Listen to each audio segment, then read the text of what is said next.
Bonjour à tous. Donc voilà, après la dernière vidéo où j'ai dû arrêter de pêcher, qui m'a fait énormément mal au cœur, mais bon, ça fait partie de la vie, hein, la santé, on doit se soigner. Donc je vais un peu mieux, ça commence à revenir, j'ai repris un peu de couleur, problème de thyroïde, bon, avec le reste aussi. Donc en fait, je vous fais un début de vidéo, qui est dans l'atelier de roulage, mais il sera prochainement déménagé. J'aurai un local complètement adapté justement pour ça, pour l'association, parce que il manque quand même une arrivée d'eau. J'ai le courant, mais bon, il manque quand même une arrivée d'eau. Donc j'ai vu avec le propriétaire, il est en train de me construire un local adapté vraiment pour le roulage de bouillettes. Je me suis préparé mes bouillettes pour demain, qui sont là. Je vais vous les montrer de plus près. Voilà, vous voyez, il y en a beaucoup de caisses, ça c'est pas tout pour moi, hein. C'est pour les gens de l'association. Donc je vais pêcher, pour cette pêche rapide, je vais utiliser la douceur du bord, hein. Alors il y a beaucoup de gens qui m'appellent, hein, vous êtes énormément maintenant à me suivre, ils me disent ouais mais vos bouillettes est-ce qu'elles marchent l'été, l'hiver, le printemps? Alors je leur explique déjà, c'est n'importe quoi ce qu'ils racontent.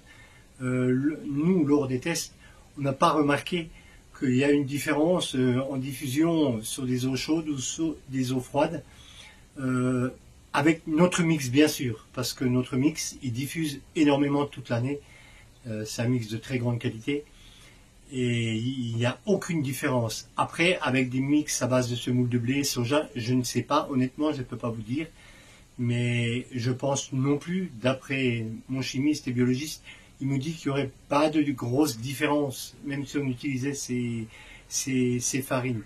Alors c'est des gens qui racontent n'importe quoi, qui font courir ça sur d'un à l'autre, et voilà. Et en fait, c'est pas du tout réel, c'est pas du tout vrai. Ces gens-là qui racontent ça, il faut d'abord qu'ils testent tous les tests que Bicarboilise a fait pour démontrer qu'ils prouvent le contraire, et ils peuvent m'appeler, il n'y a pas de souci.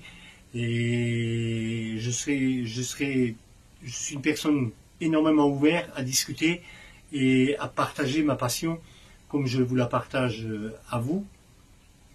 Et d'un autre côté, donc demain on va faire une pêche rapide, hein, donc vous verrez c'est une pêche sur 4-5 heures, pas plus, hein. Je veux pas me mettre dans le rouge au début tout de suite, mais j'ai envie d'aller à la pêche, ça me manque énormément. Pas que faire des bouillettes, mais il faut aussi profiter de sa passion, c'est pêcher. Et je suis en train de préparer mon planning pour l'année prochaine. Alors s'il y a des gens qui veulent faire venir Bicarboilise, donc moi-même, avec mon assistant ou avec quelqu'un d'autre, pêcher dans votre région à vous, avec grand plaisir, je viendrai. Il me faut juste, alors, pas un poste tout ça, ça je m'en fiche. Déjà, en arrivant, j'ai tellement de ressenti que je sentirai déjà où est-ce qu'il faut que je me place.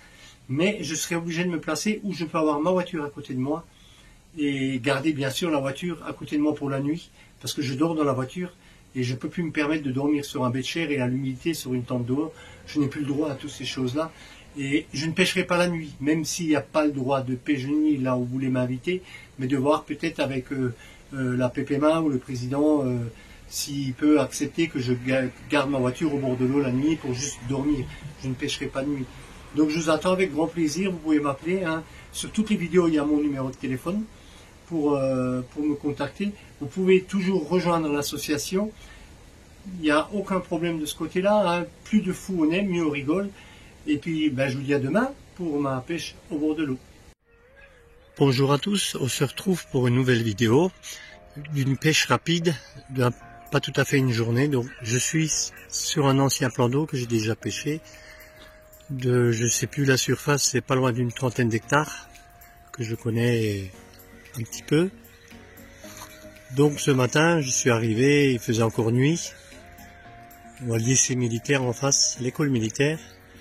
Là vous voyez mes deux cannes que j'ai déjà posées. Et là je pêche avec une canne contre l'île qui est là et avec une canne en pleine eau. Ma stratégie de pêche est toujours exactement pareille, hein. Amorçage au cobra intensif, deux cannes, quasiment 3 kg de bouillettes ce matin, une canne qui pêche avec deux petites bouillettes et une canne qui pêche cette fois-ci avec une toute petite pop-up plus une petite bouillette. Très joli plan d'eau, hein. Il y a du très très beau poisson, un cheptel pas mal, malgré qu'ils ont eu pas mal de mortalité ce printemps aussi. Et puis je crois même cet été il y a eu de la mortalité. Mais bon, on va essayer de prendre un poisson. C'est tout ce qui compte. Donc je repêche avec les mêmes montures que sur la dernière vidéo, avec ma petite olivette. Si j'ai un moment dans la journée, je vous montrerai comment je fais le montage. A plus tard. Pour le moment, il n'y a encore eu aucune touche. Ça fait à peu près 1h15 que je pêche. Et là, je vais faire le 3e rappel. En sachant que j'ai fait un pré-amorçage avant de tendre les cannes. J'ai refait un 2e amorçage quand j'avais tendu les cannes. Et là, 1h15, 1h20 de pêche. Toujours pas de touche. Je vais amorcer encore une fois. Voilà, on est sur le premier départ.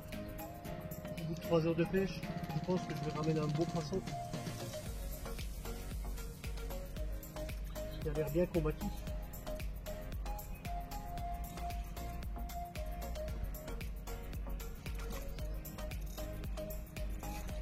Ça va vraiment bien. Hein.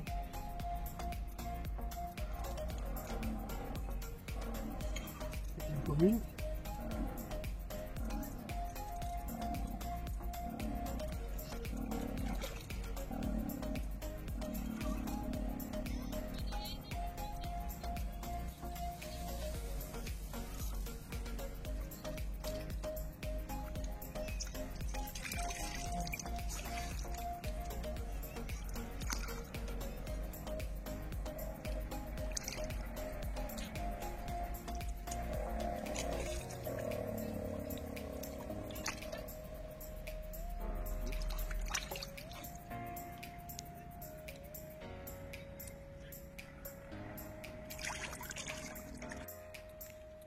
Donc on est sur le 2e poisson. Je vais essayer de vous le montrer celui-là.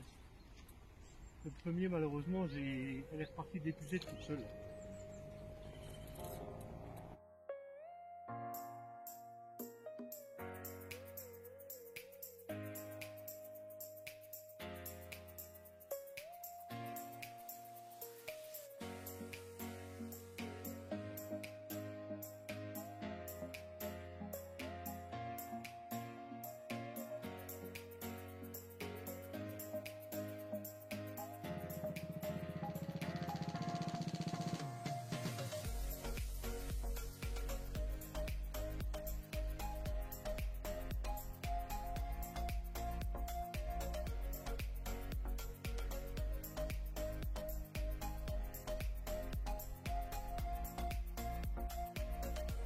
Voilà le 2e poisson que je vous montre.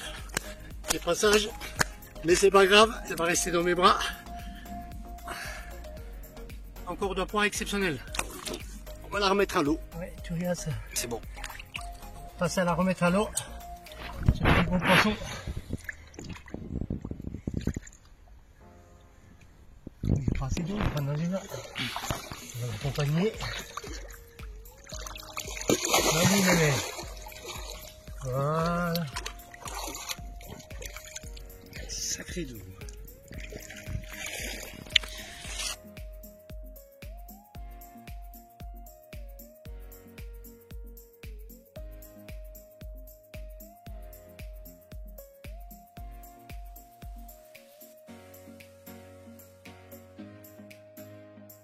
Donc voilà le 3e poisson de cette pêche rapide. Encore une belle grosse commune.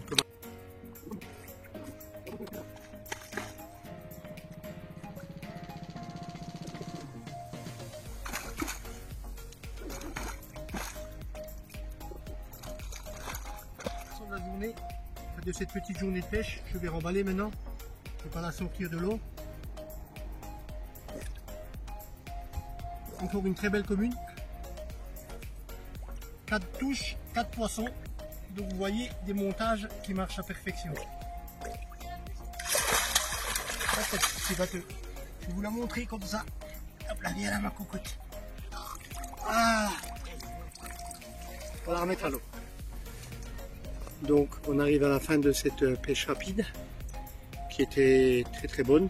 Vous avez pu constater, j'ai fait 4 poissons, je vous en ai montré 2. Une des plus grosses bien sûr, et j'avais encore une très grosse commune.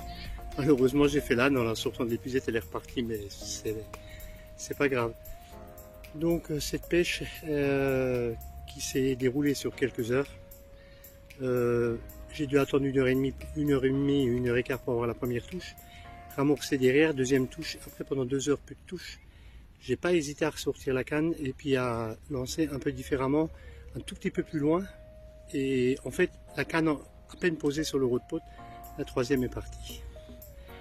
Et toujours bien, faut toujours bien amorcer ça, il faut pas oublier. J'ai passé 6 kg de bouillette aujourd'hui, hein, donc pour 1 kg par heure, si on fait les comptes.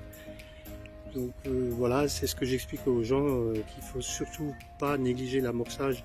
Et quand le poisson rentre, si elle trouve que 2 bouillettes, ah ben, vous gardez pas le poisson, vous faites pas de poisson.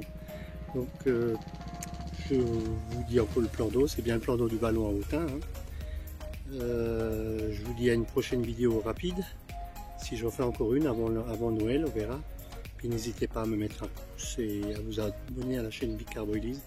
Et je vous dis à une prochaine.